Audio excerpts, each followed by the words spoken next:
Hello दोस्तों, a warm welcome to all of you on our YouTube channel hello books LLP. और मैं आपकी दोस्त मीनाक्षी अरोड़ा। दोस्तों, जीएसटी में रिड्यूस रेट ऑफ इंटरेस्ट को लेके और लेट फी वेवर को लेकर एक बहुत सारी नोटिफिकेशंस आई थी जो हमने अपनी प्रीवियस वीडियोस में डिस्कस की थी। बट इससे रिलेटेड काफी कंफ्यूजन बना हुआ था, तो जीएसटी पोर्टल ने एक एडवाइजरी इशू की है। वही एडवाइजरी मैं आपके साथ डिस्कस करने जा रही हूँ, जिससे बहुत से कंफ्यूजन क्लियर हो जाएंगे। तो सबसे पहले हम देखेंगे waiver of late fee and interest reduction rates. दोस्तों, relaxation to normal taxpayer in filing of monthly return in form GSTR 3B। अब हम बात करेंगे GSTR 3B की ड्यू डेट्स की नॉर्मल टैक्स पेयर के लिए, जो कि मंथली फाइल कर रहे हैं अपने रिटर्न्स को। सबसे पहले हम सिचुएशन देखते हैं टैक्स पीरियड मार्च 2021 में, जब आपका टर्नओवर 5 करोड़ से अबव। आपका टर्नओवर अगर 5 करोड़ से अबव है तो मार्च के लिए आपकी जो ड्यू डेट होती वो 28 अप्रैल होती। तो 28 अप्रैल के लिए, जैसे हमने पढ़ा था कि मार्च के लिए 5 करोड़ से अबव टर्नओवर वालों के लिए कुछ खास जो है इन्होंने वेवर नहीं दिया है, ज्यादा जो है रिलैक्सेशन नहीं दिया गया है, सिर्फ 15 डेज का दिया गया था कि अप टू 15 डेज तक आप जो है विदाउट लेट फी फाइल कर सकते हैं। बट वो नोटिफिकेशन ही आपकी 12 दिन बाद आई थी, तो कोई उसका फायदा नहीं था उन्हें। जैसे कि 28 अप्रैल आपकी ड्यू डेट थी फाइल करने की, तो आपको जो उसको लेट फी का वेवर दिया गया था वो 5 मई तक दिया गया था। यानी कि 5 करोड़ से अबव वाले अगर अपनी मार्च फी रिटर्न 5 मई 2021 तक डाल देते तो उन्हें कोई भी लेट फी नहीं पे करनी पड़ती। और अगर हम इंटरेस्ट की बात करें तो उनके लिए रिड्यूस्ड रेट ऑफ इंटरेस्ट दिया गया था। इंटरेस्ट में भी कोई वेवर नहीं दिया गया था। फर्स्ट 15 डेज के लिए 9%, यानी कि फर्स्ट 15 डेज यानी कि 5 मई तक वो सिर्फ 9% पे करेंगे। उसके बाद नेक्स्ट 15 डेज जो था उनका 18%, और फिर उनका 18% ही रहेगा। अगर हम अब बात करते हैं अप टू 5 करोड़ वालों के लिए, तो दोस्तों जो अप टू 5 करोड़ वाले हैं उनके लिए भी जो ड्यू डेट थी वो 28 अप्रैल ही थी। दोस्तों, 5 से ऊपर वालों के लिए तो मैंडेटरी होता है कि वो मंथली फाइल करेंगे अपनी रिटर्न, 5 करोड़ से अबव जिनका भी टर्नओवर है। लेकिन जो 5 करोड़ से नीचे वाले हैं उनको ऑप्शन दिया जाता है। जी हाँ, दोनों के केस में जो है आपके पास मंथली फाइलिंग ही होती है, लेकिन 5 करोड़ वालों के लिए ऑप्शन है कि या तो आप क्वार्टरली फाइल कीजिए और मंथली, या आप मंथली फाइल कीजिए। तो यहाँ हम उनकी बात करेंगे जिन्होंने ऑप्शन लिया था, क्यूआरएमपी में सेलेक्ट किया था कि वो मंथली फाइल करेंगे अपनी रिटर्न को, है लेकिन वो अप टू 5 करोड़ के लिए। तो ड्यू डेट भी उनके लिए 28 अप्रैल थी। तो उनको यहाँ रिलैक्सेशन दिया गया है थोड़ा, कि वो अपनी मार्च की रिटर्न अब 28 मई 2021 तक अभी जो है वो फाइल कर सकते हैं बिना लेट फी के। जी हाँ। और अगर हम उनके लिए इंटरेस्ट की बात करें तो पहले 15 दिन तक उन्हें कोई इंटरेस्ट नहीं देना। उसके बाद नेक्स्ट 15 डेज तक 9% है, और उसके बाद जो है आपका जो है 18% इंटरेस्ट जो है वो रहेगा इसमें। तो ये जो है हमारा वेवर फिर भी जो है अप टू 5 करोड़ वालों के लिए कुछ दिया गया है। वही हम आते हैं अगर अप्रैल पर, अप्रैल मंथ की जो हमें 3B फाइल करनी है, वहां अगर आपका टर्नओवर 5 करोड़ से अबव है तो उसकी ड्यू डेट आपकी बनेगी 28 मई। तो उसके लिए आपको इंटरेस्ट वही रहेगा आपका। 5 करोड़ वालों के लिए कुछ ज्यादा रिलैक्सेशन नहीं दिया गया है। 9% पहले दिन 15 डेज तक फ्रॉम ड्यू डेट आपको जो इंटरेस्ट है वो 9% देना है। उसके बाद आपका जो है वो 18% आपका इंटरेस्ट लगेगा। और लेट फी का वेवर जो है वो आपका 4 जून 2021 तक है। यानी कि अगर 5 करोड़ से अबव टर्नओवर वाले अप्रैल मंथ की अपनी 3B 4 जून तक फाइल कर देते हैं तो उनको कोई लेट फी नहीं लगेगी। लेट फी का वेवर तो यहाँ दे दिया गया है, लेकिन इंटरेस्ट में कोई रिलैक्सेशन नहीं है। इसलिए यहाँ पे जो है आपके लिए एडवाइजेबल यही रहेगा कि आप अपनी जो 3B है वो 28 मई तक ही फाइल कर दीजिए, ड्यू डेट तक ही फाइल कर दीजिए, वरना बेकार में 9% का जो है वो आपको इंटरेस्ट जो है वो लग जाएगा पहले 15 दिन के लिए। तो इस 4 जून की लेट फी के वेवर को ना देखते हुए ये कर देना चाहिए। वही हम आते हैं अप टू 5 करोड़ वालों के लिए। तो अप टू 5 करोड़ वही है कि ये वो लोग हैं जिनके पास ऑप्शन था मंथली चूज करने का, उन्होंने मंथली ऑप्शन चूज किया है। ड्यू डेट उनके लिए भी 28 में होती है, बट उनको रिलैक्सेशन दिया गया है कि फर्स्ट 15 डेज उनको कोई रेट ऑफ इंटरेस्ट नहीं देना है। नेक्स्ट 15 डेज के लिए 9% है, और उसके बाद 18% रेट ऑफ इंटरेस्ट रहेगा।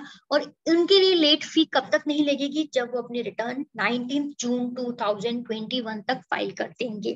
तो दोस्तों, ये रिलैक्सेशन थी हमारी मंथली फाइलर्स के लिए जो 3B मंथली फाइल करते हैं मार्च और अप्रैल 21 के लिए।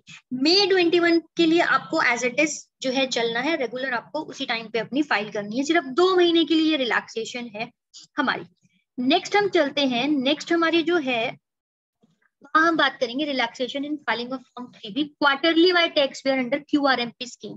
तो जिन्होंने quarterly return monthly payment scheme को चूज किया था उनके लिए अगर हम बात करें तो मार्च 21 की जो 3B थी उसकी ड्यू डेट थी उनके लिए 28 एंड 24 अप्रैल। ग्रुप वाइज होती है, कुछ स्टेट्स ग्रुप ए में है, कुछ बी में है। जिस स्टेट में भी उनका रजिस्ट्रेशन है उसके अकॉर्डिंग उन्हें 22 और 24 तक अपनी 3B फाइल करनी थी। उसकी डेट इन्होंने बढ़ाकर कर दी है 22 और 24 मई। जी हाँ, अगर आप 22 या 24 मई तक अकॉर्डिंग टू योर रजिस्ट्रेशन उसको फाइल कर देते हैं तो आपको कोई भी लेट फी पे करने की जरूरत नहीं है। वही अगर हम इंटरेस्ट की बात करते हैं तो फर्स्ट 15 डेज तक आपको कोई इंटरेस्ट नहीं देना, उसके बाद अगले 15 दिन के लिए 9% और फिर आपको 18% का इंटरेस्ट जो है वो पे करना है। बहुत से क्वेश्चंस आ रहे थे अप्रैल के लिए, क्योंकि अप्रैल में अगर हम क्वार्टरली में जाते तो हमें सिर्फ टैक्स ही पे करना है, यानी कि PMT 06 ही मुझे सिर्फ फाइल करना होता है। तो PMT 06 की डेट वही है, 25 मई ड्यू डेट है, आपको तब तक ही फाइल करना है, कोई एक्सटेंशन नहीं है मेरे पास टैक्स पे करने के लिए। हाँ, लेकिन अगर आप उसको फर्स्ट 15 डेज के लिए आपके पास 15 दिन का टाइम दिया गया, आपको नील जो है रिटर्न रेट ऑफ इंटरेस्ट लगेगा, आपको इंटरेस्ट नहीं लगेगा उस पर। तो आप 15 दिन तक अगर नहीं पे करते हैं टैक्स तो कोई दिक्कत नहीं है, कोई इंटरेस्ट नहीं लगेगा। लेकिन नेक्स्ट 15 डेज में वही आपको 9% और फिर 18% का इंटरेस्ट लगेगा आपका। दोस्तों ये थी हमारी 3B से रिलेटेड रिलैक्सेशन, हमने डिस्कस की मंथली और हमारे क्वार्टरली फाइलर्स के लिए।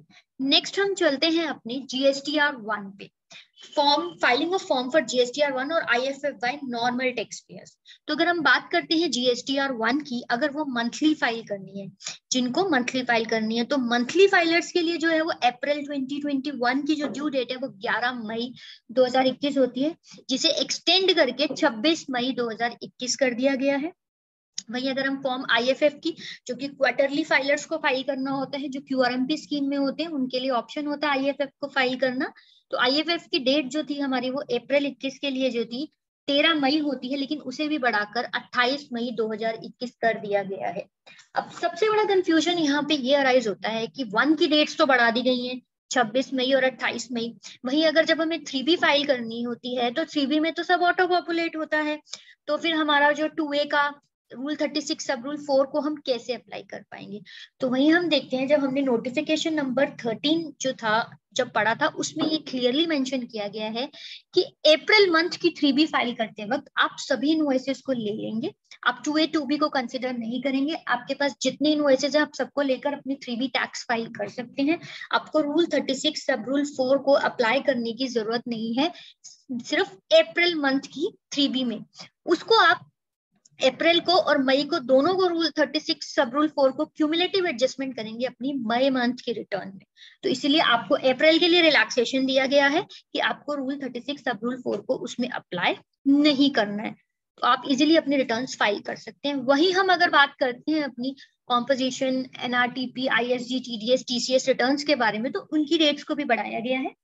जैसे कि GSTR 4 है जो कि कॉम्पोजिशन टैक्स पेयर को फाइल करनी होती है, एनुअल होती है ये रिटर्न, आपकी फाइनेंशियल ईयर 2021 के रिटर्न की ड्यू डेट 38 अप्रैल होती है, जिसे बढ़ाकर 31 मई कर दिया गया है। GSTR 5 NRTP की होती है, इसको भी आप 31 मई तक फाइल कर सकते हैं। GSTR 6 ISD input service distributor को भी आप 31 मई तक फाइल कर सकते हैं अप्रैल मंथ की। GSTR 7 TDS की जो रिटर्न होती है आपकी, ये ऑप्शनल होती है एक्चुअली, जिनका नील होता है उनको उस मंथ में फाइल नहीं करनी होती, तो ये आपकी वैसे अप्रैल के लिए 10 मई होती है, तो वो आप 31 मई तक फाइल करेंगे। GSTR 8 की भी अप्रैल के लिए 10 में होती है और 31 में, तो यानी कि 4, 5, 6, 7, 8 अगर GSTR रिटर्न फॉर्म की हम बात करें तो इन सब की डेट बढ़ाकर 31 मई 2021 कर दी गई है, जो कि आप इजीली इन्हें फाइल कर सकते हैं, आपके पास टाइम पीरियड है। वही अगर हम बात करते हैं CMP 08 की, कंपोजिशन टैक्स पेयर को फाइल करना होता है, जैन से लेके मार्च 21 की जो डेट होती है वो 18 अप्रैल होती है, तो इसको भी जो है आप इंटरेस्ट जो है नहीं लगेगा। कब तक?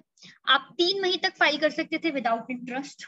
वही 15 डेज का सिमिलरली जो क्वार्टरली वालों को दिया गया था बिना इंटरेस्ट के फाइल करने का, सिर्फ इनको ऑप्शन दिया गया है। 3 मई तक आप इसको बिना इंटरेस्ट के फाइल कर सकते थे। 4 मई से 18 मई तक 9% इंटरेस्ट, और फिर उसके बाद 19 मई से आगे आप 18% इंटरेस्ट के साथ जो है अपना CMP 08 फाइल कर सकते हैं। तो आप ध्यान रखिए कि आपको यहाँ पर इंटरेस्ट का रखना पड़ेगा, आपको लगेगा। वही अगर हम बात करते हैं फॉर्म ITC 04, जी हाँ, जो ITC 04 होता है ये जॉब वर्कर को फाइल करना होता है। क्वार्टर अगर हम जैन टू मार्च की बात करें तो इसकी ड्यू डेट 25 अप्रैल होती है, जिसे बढ़ाकर 31 मई 2021 कर दिया गया है। तो दोस्तों ये मेरा वीडियो आपके लिए बहुत ज्यादा इंपॉर्टेंट होने वाला है, क्योंकि इसमें सभी कंफ्यूजन्स को क्लियर आउट किया है मैंने। ये वीडियो आपके लिए बहुत ज्यादा रिलेवेंट है, इसे ज्यादा से ज्यादा लाइक और शेयर कीजिए और हमारे YouTube channel hello books LLP को सब्सक्राइब कीजिए। Thank you very much.